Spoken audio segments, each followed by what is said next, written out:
Oui, monsieur le maire, alors qu'avec des parents d'élèves, des personnels municipaux, des enseignants, nous proposons depuis des années des investissements importants pour les écoles marseillaises, je pourrais dire qu'enfin, avec ce rapport, nous sommes en partie entendus.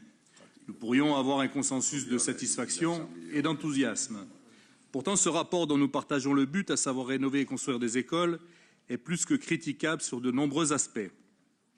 Tout d'abord, pour tempérer votre excellente capacité à valoriser avec excès votre action municipale, vous utilisez même le terme de plan Marshall, je rappellerai que pendant 22 ans de mandat, vous n'avez pas fait grand-chose concernant les infrastructures vieillissantes des écoles et que ce plan arrive avec beaucoup de retard. Ensuite, il a fallu le cri d'alarme médiatisé de parents d'élèves, de personnels municipaux, d'enseignants pour que vous preniez la mesure de l'état des lieux et que vous vous engagiez enfin à investir alors que c'est la principale compétence obligatoire qu'il reste à la commune. Enfin, ce plan qui ne concerne qu'une école seulement sur 13 ne répond pas aux besoins de rénovation et de reconstruction d'autres écoles marseillaises qui méritent la même attention. Ainsi, il vous aura fallu 22 ans pour tourner la page d'écoles qui, déjà en 1995, ne respectaient pas les normes éducatives et de sécurité.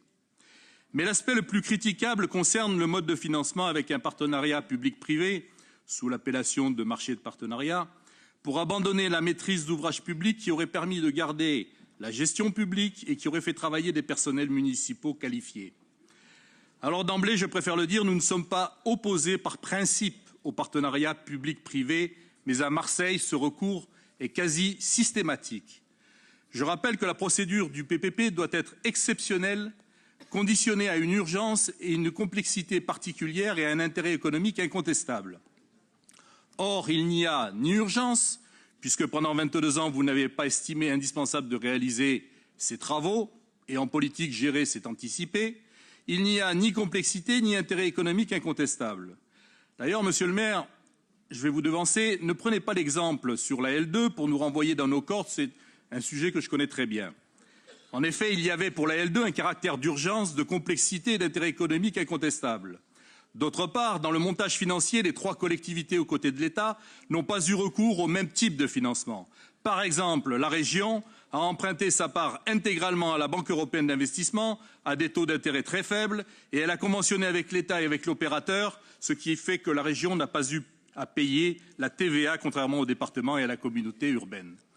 Je vous pose donc la question, alors que le rapport fait état de comparaisons essentiellement entre la maîtrise d'ouvrage public et un PPP, et ce n'est pas l'avis de Bercy qui prône l'austérité qui va nous émouvoir. Pourquoi n'avez-vous pas étudié d'autres modes de financement, comme par exemple avoir recours à un emprunt auprès de la Banque européenne d'investissement? Pourquoi n'avez-vous pas sollicité l'État pour un plan de sauvetage des écoles marseillaises avec le soutien de la Caisse des dépôts et de consignation?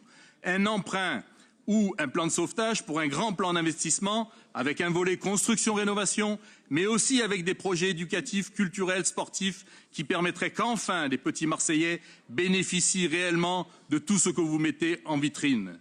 Cela aurait été une manière offensive de combattre l'austérité imposée par le président des riches qui saigne les pauvres, les chômeurs, les travailleurs, les retraités, mais aussi les bailleurs sociaux et les collectivités. Pourquoi, contrairement à votre ami président du Sénat, Gérard Larcher, qui combat l'austérité budgétaire du gouvernement, vous jetez l'éponge avant même d'avoir combattu? Comment ne pas en déduire qu'à coup de PPP et de délégation de services publics, les biens publics de la ville glissent petit à petit dans les mains du privé jusque dans la gestion et l'entretien?